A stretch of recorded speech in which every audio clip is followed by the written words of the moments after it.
Assalamualaikum warahmatullahi wabarakatuh. Sahabat kemanusiaan, balik lagi bersama kita di Humanity Pod. Sudah lama memang, dan akhirnya kita kembali lagi ke ranah per-YouTubean. Alhamdulillah, hari ini sudah kedatangan dengan pakar parenting. Hari ini kita akan sedikit membahas tentang child free, ya, bersama Pak Masturi Istamar Suhadi. Assalamualaikum Bapak. Waalaikumsalam warahmatullahi wabarakatuh. Iya, bagaimana kabarnya Bapak? Alhamdulillah. Sehat. Masya Allah. Saya baru selesai isoman sepekan yang lalu. Masya Allah. Jadi nyawa saya balik lagi. Alhamdulillah. Allah masih memberikan berkah kehidupan insya Allah untuk yang lebih baik. Ya. Baik Ustadz, berkaitan dengan child free, ya. Sebenarnya child free itu apa sih? Sebenarnya saya bingung tuh. Ada yang bilang, kan sekarang lagi di booming tentang kita Safitri, betul tidak?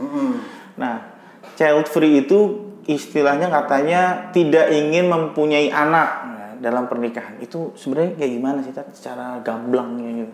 Ya, kalau kita lihat ya definisi menurut kamus-kamus itu, child free adalah sebuah pilihan hidup untuk tidak memiliki anak secara sukarela alias tanpa paksaan. Child free terkadang juga disebut dengan childless by choice. Jadi secara sukarela tanpa paksaan dengan kesadaran sendiri, kemauan sendiri untuk tidak ingin punya anak dengan berbagai macam alasan pribadinya. Seperti itu. Ya, saya kira itu. Oh, berarti memang pada hakikatnya ya udah kita nggak mau punya anak gitu ya. Kita nggak mau punya buah hati gitu istilahnya. Ya. Saya bingung tahu sebenarnya orang yang pengen child free itu latar belakangnya apa sih? Dari child free terciptanya karena apa gitu? Ya, sebenarnya child free itu bukan barang baru. Itu sesuatu yang sudah ada sejak zaman dahulu. Seorang profesor ya dari Kafir University, Rachel Krastil, beliau menjelaskan tentang child free itu sudah ada pada tahun 1500-an. Sekarang 2021. Berarti bukan sekarang, udah lama sekali gitu. Itu sudah terjadi gitu. Bahkan pada di Amerika itu 1800-an.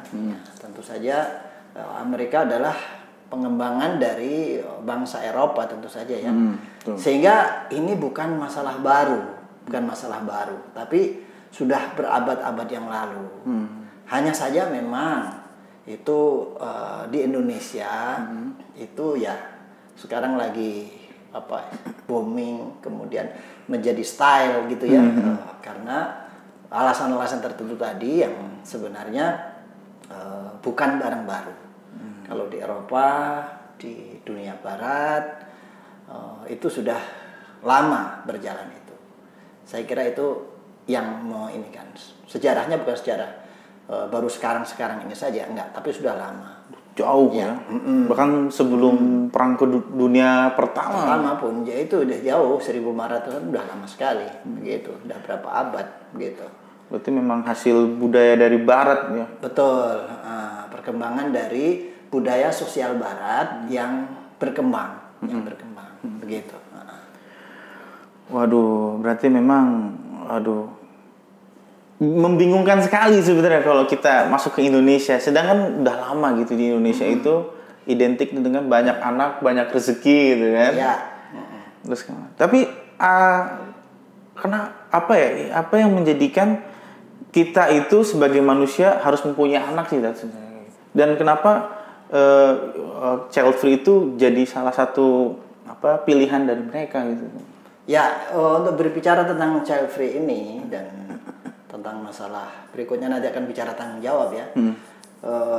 Munculnya child free ini adalah hasil dari budaya Barat, ya, budaya Eropa, yang ia muncul dari kondisi rusaknya sebuah sistem kehidupan mereka akibat dari pergolakan yang tidak beraturan, yang alami yang tidak beraturan.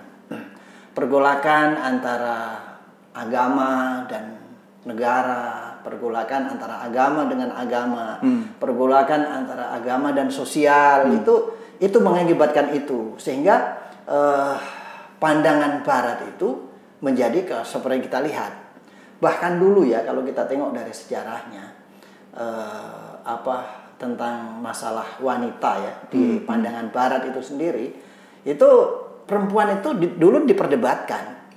Perdebatannya contohnya begini, apakah perempuan itu masuk dalam golongan manusia atau bukan gitu, atau bukan.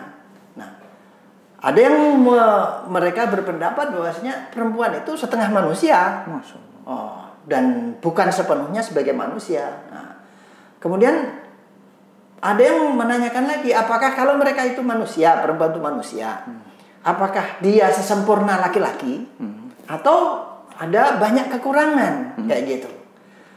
Nah, sehingga perempuan itu bahkan ya, kalau di Eropa silahkan tengok film-film pertengahan yang menceritakan tentang abad-abad pertengahan itu, perempuan itu ditempatkan sebagai hiburan bagi laki-laki. Tempatkan sebagai hiburan. Kemudian posisi perempuan dijadikan sebagai pelampiasan bagi laki-laki gitu. Bahkan lebih dari itu, misalnya di zaman dahulu itu di Eropa, di Barat, perempuan itu nggak mendapatkan hak waris segitu. Nah, karena itulah makanya terjadilah pemberontakan terhadap kondisi itu. Nah, kondisi yang sistem yang rusak tadi ya akhirnya menimbulkan sebuah pemberontakan. Nah, sehingga timbullah tuntutan terhadap hak-hak perempuan, hak-hak wanita. Dan itu wajar gitu. Dan sebenarnya itu kalau kita tengok itu, kalau kita sebagai seorang muslim beda. Nah, kalau dalam Islam kan jelas itu perempuan itu sama dengan laki-laki, dia punya hak sama dengan laki-laki yang memiliki tugas masing-masing beda begitu. Tugas biologis tugas biologis yang berbeda. Tapi sebenarnya unsurnya laki-laki dan perempuan itu sama. Seperti itu. Dan bahkan ya perempuan itu ini kan adalah laki-laki dan perempuan itu istilahnya satu bagian yang membelah diri gitu, seperti itu. Kalau istilah orang pepatah Arab itu mengatakan an-nisa'u syaqa'iqur rijal. Perempuan itu adalah belahan dari laki-laki gitu, sehingga laki-laki nggak sempurna tanpa perempuan. Dan perempuan menyempurnakan laki-laki. Jadi seperti itu, dan itu nggak ada dalam sistem yang dialami oleh Barat seperti itu. Berarti secara nggak langsung kalau perempuan atau laki-laki yang nggak mau menikah berarti nggak utuh gitu. Makanya kalau dalam agama itu ya, menikah adalah setengah dari agama. Artinya seseorang yang Rasul itu mengajarkan, Nabi Muhammad SAW itu mengajarkan bahwasanya menikah adalah setengah dari agama. Setengah lagi tinggal kamu sempurnakan kayak gitu. Setengahnya lagi sempurnakan seperti itu. Waduh, seru sekali ya. Bahkan juga saya pernah dengar nih dari salah satu podcast di akun channel YouTube itu bilang, bintang tamunya yang bilang sih, kalau misalnya terserah kamu pengen gak punya anak gitu, ditanyain sama si itu, ya terserah si istri, dia mau nggak punya anak gitu. Kalau misalnya dia mau, ya ayo. Kalau misalnya dia enggak, ya silakan. Karena dia yang mengandung 9 bulan, dia yang capek sama dia yang gitu. Kalau Nah, terkait dengan tadi sempat disinggung tentang tanggung jawab manusia mengenai child free ini, kan? Apakah manusia punya tanggung jawab mengenai bahwasannya kita harus mempunyai anak gitu? Apakah ada atau tidak? Kalau misalnya tidak, berarti kan memang child free ini dibenarkan dong berarti. Ya, kalau bicara kita tanggung jawab, manusia itu punya tanggung jawab banyak. Dia punya tanggung jawab kepada Tuhannya. Ya. Kemudian dia juga punya tanggung jawab pada dirinya sendiri. Dia juga punya tanggung jawab pada keluarganya. Dia punya tanggung jawab kepada masyarakat. Kemudian dia juga punya tanggung jawab kepada negara. Dia punya tanggung jawab pada profesi, gitu ya. Dan dia juga punya tanggung jawab pada sejarah. Jadi tanggung jawab tadi itu harus diemban oleh manusia itu sendiri. Kalau secara seimbang. Kalau ada yang tertinggalkan dari salah satu tanggung jawab tadi, maka kehidupan manusia itu tidak akan cacat. Dan akan berefek kepada yang lain gitu. Berarti nggak ada yang meneruskan lah istilahnya. Maka ketika seseorang merasa memiliki tanggung jawab, maka child free tanpa alasan itu bukan sebuah pilihan. Karena apa? Ya, child free dalam ketika kita berbicara tentang kepada Tuhan, tanggung jawab kita kepada Tuhan, punya anak itu ibadah, gitu. Dan punya anak itu adalah perintah, gitu. Karena berkaitan dengan tanggung jawab kepada Tuhan, tanggung jawab kepada diri sendiri, tanggung jawab kepada diri sendiri. Nah, ini punya tanggung jawab pada diri kita sendiri, tanggung jawab kepada keluarga. Nah, tanggung jawab pada keluarga, masyarakat kita, orang tua kita sudah melahirkan kita, maka kita juga punya tanggung jawab untuk melahirkan orang setelah kita. Jadi kita bukan hidup untuk diri kita sendiri, gitu. Dan itu sunnah ataupun hukum alam seperti itu, gitu. Nah, kita juga punya tanggung jawab pada keluarga. Kita punya tanggung jawab kepada masyarakat. Kita punya tanggung jawab kepada masyarakat. Kita juga punya tanggung jawab kepada negara. Bisa dibayangkan, sebuah negara semua perempuannya tidak mau pengen punya anak. Kemana itu negara kira-kira? Nggak punya warga. Gimana coba, gitu ya. Kemudian tanggung jawab kepada profesi dan tanggung jawab kepada sejarah. Ketika suatu saat nanti, misalnya ya, ada pada masa tertentu semua perempuannya child free, akhirnya apa? Rusak, misalnya nggak ada generasi. Ketika itu generasinya adalah umur 60 semua, mereka akan ini dulu akibat pikirannya si ini nih, nah, gitu. Betul pada sekali. Tahun sekian. Nah, sehingga child free sebagai sebuah lifestyle tanpa alasan, maka itu bukan pilihan yang tepat menurut saya. Tapi kalau seandainya orang itu, ya itu kan pilihan saya, berarti dia itu tadi ya istilahnya kalau menurut saya rasa tanggung jawabnya nggak sempurna, gitu. Baik. Nah, tadi sempat disinggung juga dengan tanggung jawab kepada kalau kita Tuhan lah ya, Allah lah ya, kalau kita sebagai agama Islam. Nah, kalau misalnya tanggung jawab kepada Tuhan, berarti kan kita punya tanggung jawab juga terhadap agama, ya kan? Sedangkan di agama itu punya tujuan juga, tujuan agama Islam, tujuan ajaran Islam, ya kan? Kira-kira ada nggak kesangkut pautannya antara tujuan dari agama Islam dengan child free itu sendiri? Oh, iya. Jadi agama Islam ini hadir untuk kebaikan kita, untuk kebaikan manusia. Ya. Untuk kebaikan manusia, maka Islam memiliki aturan, aturan yang mengatur semua pihak secara adil dan seimbang, gitu. Jadi tidak ada yang berat sebelah, sehingga di sini akan menjadikan manusia itu diatur oleh agama dengan segala dimensinya. Nah, dimensi manusia kan banyak ya, ada dimensi itu. Nah, aturan-aturan itu adalah untuk kebaikan manusia. Itu kalau dalam agama Islam disebut maqasid syariah. Maqasid artinya adalah tujuan syariah ajaran Islam. Jadi ajaran-ajaran Islam itu punya tujuan, gitu ya. Nah, ini tujuannya apa? Untuk menjaga kebaikan manusia secara utuh, secara seimbang, gitu ya. Nah, apa tujuan agama itu? Tujuan syariat atau ajaran Islam itu? Paling tidak ya ada 5. Ya, para ulama menyebut ada 5. Yang pertama adalah menjaga agama atau hifdzuddin. Yang kedua adalah menjaga nyawa, menjaga jiwa, sehingga nyawa manusia itu terjaga, begitu, tidak mati sia-sia, gitu. maka itu disebut dengan hifdzun nafas, menjaga nyawa. Kemudian yang ketiga namanya menjaga akal. Nah, sehingga akal kita, otak kita ini dipergunakan dengan sebaik-baiknya, terjaga gitu. Itu namanya hifdzul akal. Kemudian juga di sana ada yang keempat itu menjaga keturunan. Jangan sampai manusia ini kehabisan, kehilangan keturunan. Itu yang disebut dengan namanya hifdzun nasl, menjaga keturunan. Dan yang terakhir adalah menjaga hifdzul mal, menjaga harta, menjaga harta. Nah,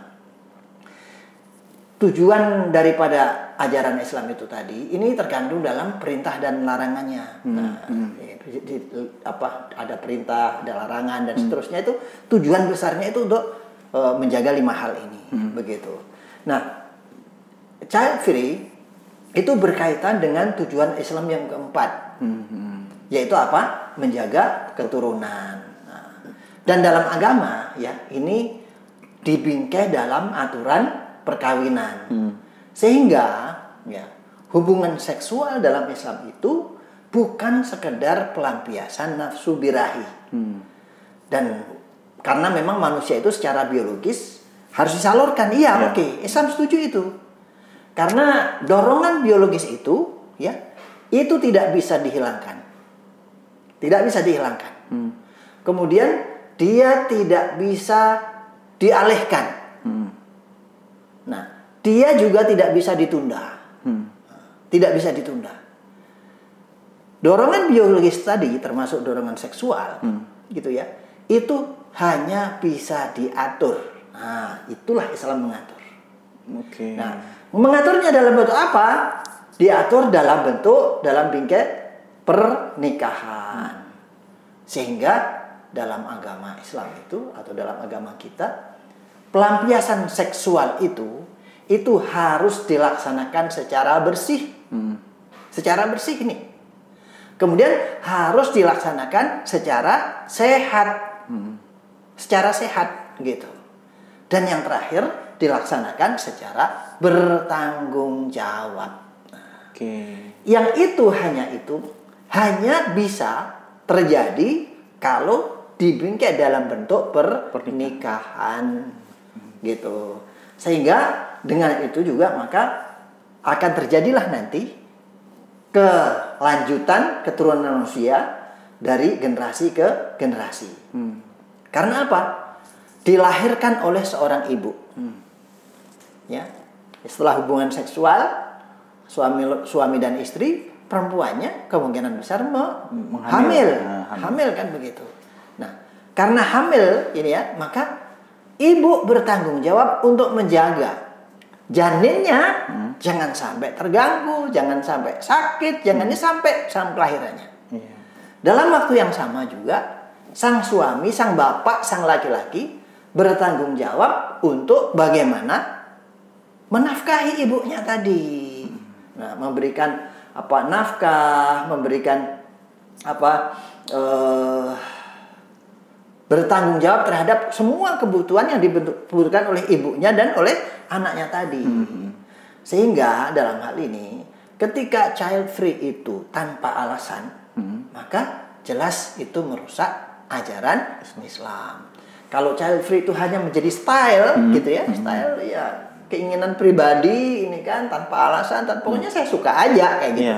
Maka itu merusak maqasid syariah, yaitu tujuan-tujuan agama Islam, ajaran Islam, dan itu tidak diperbolehkan tentu saja.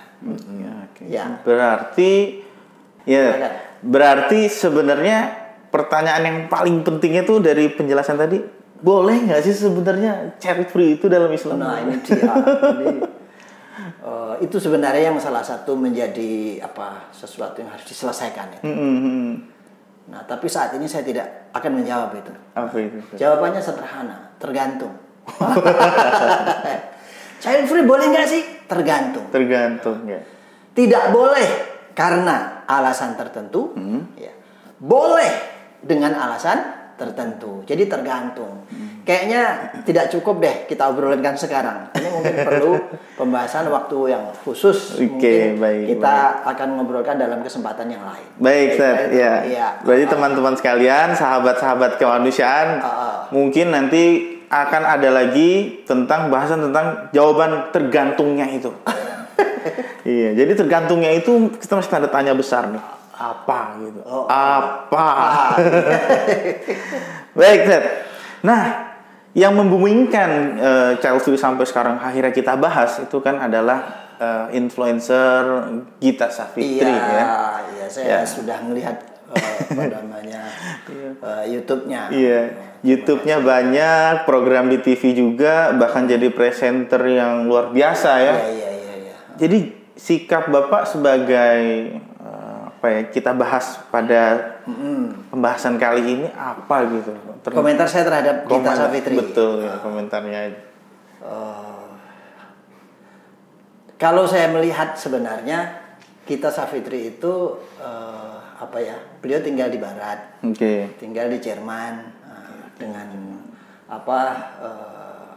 kondisi masyarakat Barat tentu saja. Gitu.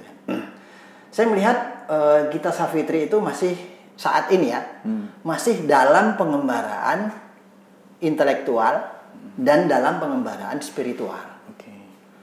Sehingga kondisi Gita Savitri secara intelektual dan secara spiritual itu belum berakhir. Nah,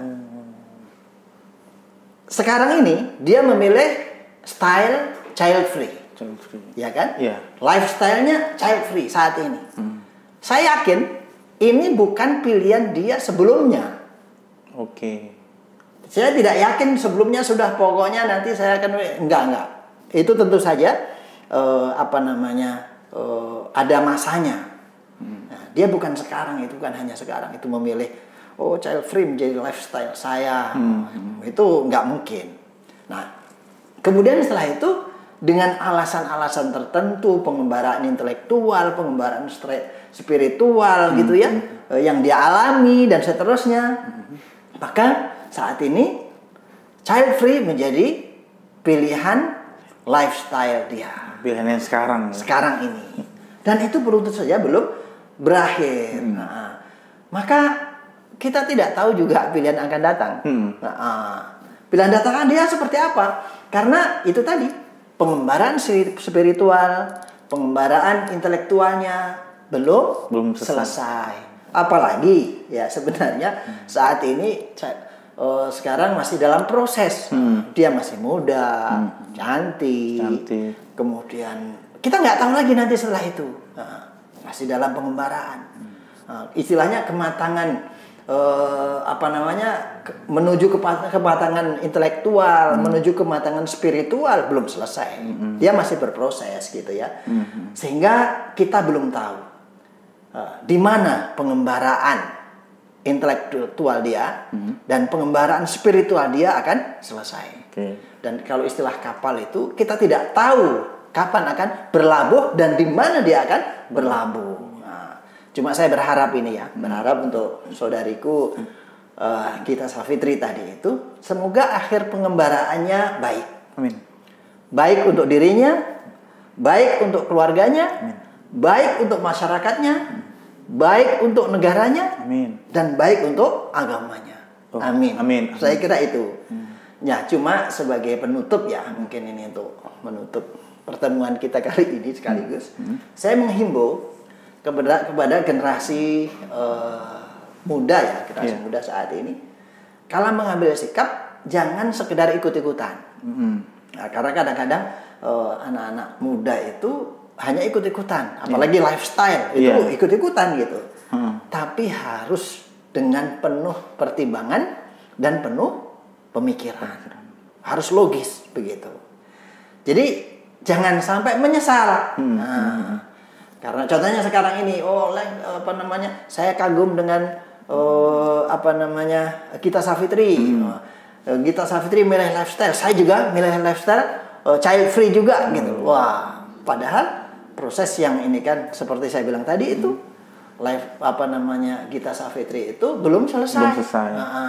kita nggak tahu bagaimana berikutnya nanti. Nah, karena kalau ikut-ikutan nanti ternyata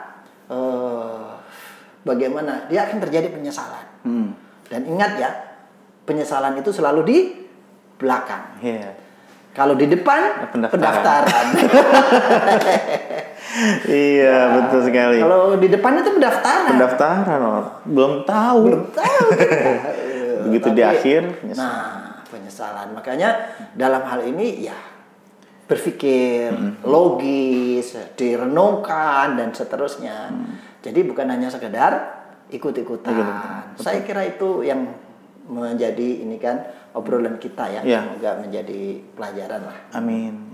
Tapi penasaran kan bagaimana hukum child free dalam agama Islam? Alasan-alasannya. Hukumnya tergantung. Ya, mungkin kesempatan lain lah kita. Baik, ya siap Ted. Nanti insya Allah kita akan diskusi kembali mengenai tentang tadi hukum child free yang tergantung tadi apa gitu kan, penasaran kita. Baik, terima kasih Bapak atas bincang-bincangnya pada kali ini ya, pada konten kali ini. Dan teman-teman sahabat kemanusiaan, ditunggu. Silakan teman-teman lihat video-video yang sudah kita upload. Ada Humanity, terus Humanity Podcast ya, Humanity Pod. Ada juga tentang dokumentasi tentang Komite Kemanusiaan Indonesia menyalurkan bantuan. Ada juga dokumentasi beberapa kegiatan yang lain. Jangan lupa subscribe ya, dan juga nyalakan loncengnya, dan juga follow IG Komite Kemanusiaan Indonesia, dan juga follow fanpage dari Komite Kemanusiaan di Facebook ya teman-teman sekalian. Dan bagi yang ingin berdonasi, silahkan lihat link di bawah ini, atau nanti bisa ke deskripsi ya. Jadi bisa kunjungi deskripsi, ada nomornya di situ, ada rekeningnya di situ. Teman-teman ingin menyalurkan sebagian rezekinya ke Komite Kemanusiaan Indonesia, dan insya Allah akan kami salurkan kepada orang-orang yang membutuhkan. Terima kasih banyak untuk nonton sampai selesai, sampai akhir video. Kurang lebihnya mohon maaf. Assalamualaikum warahmatullahi wabarakatuh. Waalaikumsalam.